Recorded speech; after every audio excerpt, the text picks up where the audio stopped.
Madame la maire, depuis le 1er février, le nouveau protocole sanitaire émis par le ministère de l'Éducation préconise l'usage de capteurs de dioxyde de carbone dans les lieux de restauration scolaire pour surveiller la qualité de l'air et, si besoin, le renouveler en aérant.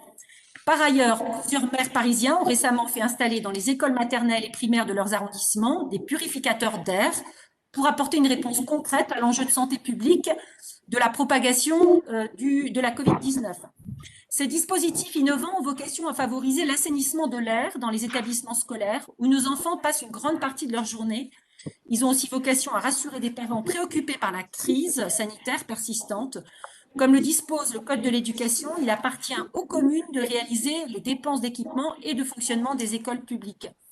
Ma question est donc la suivante. Pourriez-vous nous faire part de votre intention et le cas échéant du détail de vos projets concernant l'aide à l'installation de capteurs de CO2 et de purificateurs d'air dans les écoles maternelles et primaires du 8e, voire, comme ça s'est fait dans le 7e arrondissement, voire dans les crèches de l'arrondissement. Merci Madame le maire. C'est Madame Delphine Malachard, qui est conseillère de Paris chargée des affaires scolaires, qui va vous apporter la réponse, s'il vous plaît. Ils sont. Voilà, vous m'entendez? Oui. C'est parfait. Alors, la question aborde deux sujets quelque peu différents, puisque la pose de capteur de CO2 permet de savoir quand il faut aérer la salle de classe, et plus l'air est concentré en CO2, plus il y a de chances en microgouttelettes, vecteurs de virus, donc, soit élevé. Le ministère de l'Éducation nationale a recommandé le déploiement de ces capteurs lors du renforcement du protocole sanitaire, notamment dans les espaces de restauration. Aucun dispositif n'a été mis en place pour le moment. La ville de Paris doit faire des propositions très prochainement. Évidemment, nous vous tiendrons au courant dès que nous avons des nouvelles. En ce qui concerne maintenant les purificateurs d'air, leur pertinence est sujette à caution. Alors, les éléments de réponse que je vous apporte sont des éléments techniques envoyés par les services de la ville. L'efficacité de ces purificateurs d'air n'est pas prouvée et une note de la Direction de l'action sociale de l'enfance et de la santé de la ville de Paris, publiée le 21 décembre dernier, sème le doute.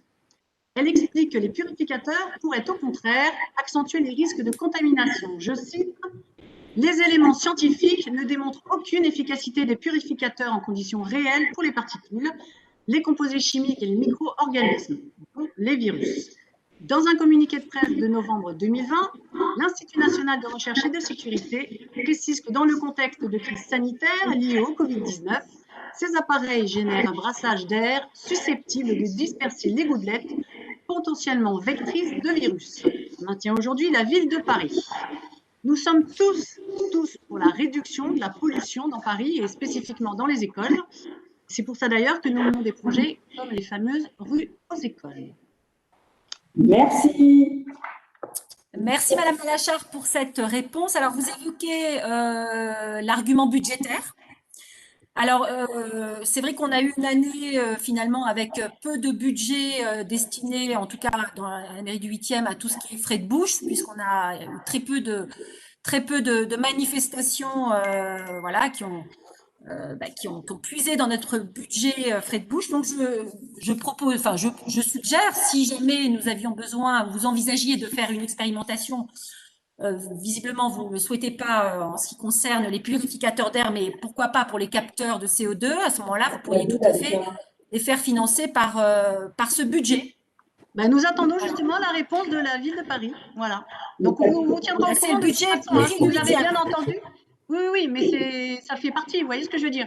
Si ce n'est pas encore installé, ce n'est pas encore budgété. On va pas. Je parle du budget de la mairie du 8e. C'est une décision de la mairie du 8e. Voilà, ce n'est pas la mairie de Paris. Donc, Voilà, merci.